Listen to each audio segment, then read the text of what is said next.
Yes, sir. What's your name? Carson Filament. Carson. Go ahead, sir. I was wondering if the hopeful monster theory fits into the Bible at all. The hopeful monster. Describe what you mean by the hopeful monster. The evolutionary theory where animals can birth an entirely new creature. So macroevolution, from the goo to you via the zoo? Is that what you mean? Can it fit into the Bible? Well, some Christians say it could, because they take Genesis 3 as allegorical or metaphorical. They don't say that God literally created Adam and Eve out of the dust. I actually think that's what it means, that God literally did create Adam and Eve out of the dust. I don't think macroevolution is true, not because the Bible doesn't say anything about it. I think it's not true because there's so much evidence against it.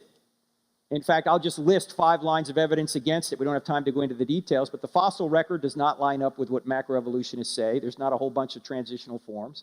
There's genetic limits to change that we can't even break with all of our intelligence. Think about breeders that try and breed different types of dogs. They can only get so far in the genus of dogs, but even using all their intelligence, they can't make a cat or something outside of a dog.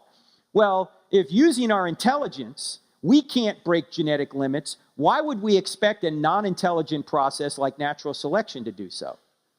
Thirdly, there's something called irreducible complexity, that things can't evolve gradually in a step-by-step process. Everything has to be in working order with all the parts in the right order in order to have function at all.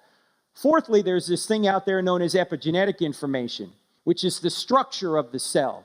You could mutate DNA from now till doomsday, you'll never get a new body plan because you need structural changes.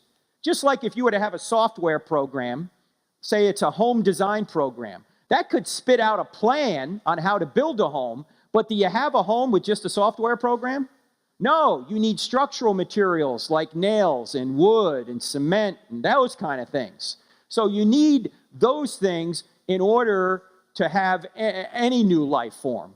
That's 4. I can't remember the 5 right now, but there's a lot of evidence against the macroevolutionary worldview that I just don't think it holds up.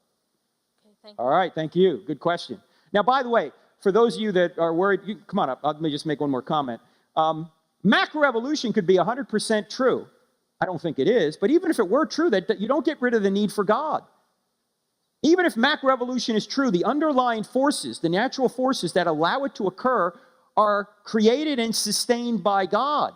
And the universe had a beginning, life had a beginning. That requires intelligence. Morality requires a moral standard, which is God's nature. Jesus still rose from the dead. So even if you want to say evolution is true, it doesn't mean Christianity's false. It may give us problems with biblical inerrancy in the Old Testament, but it does not mean Christianity's false.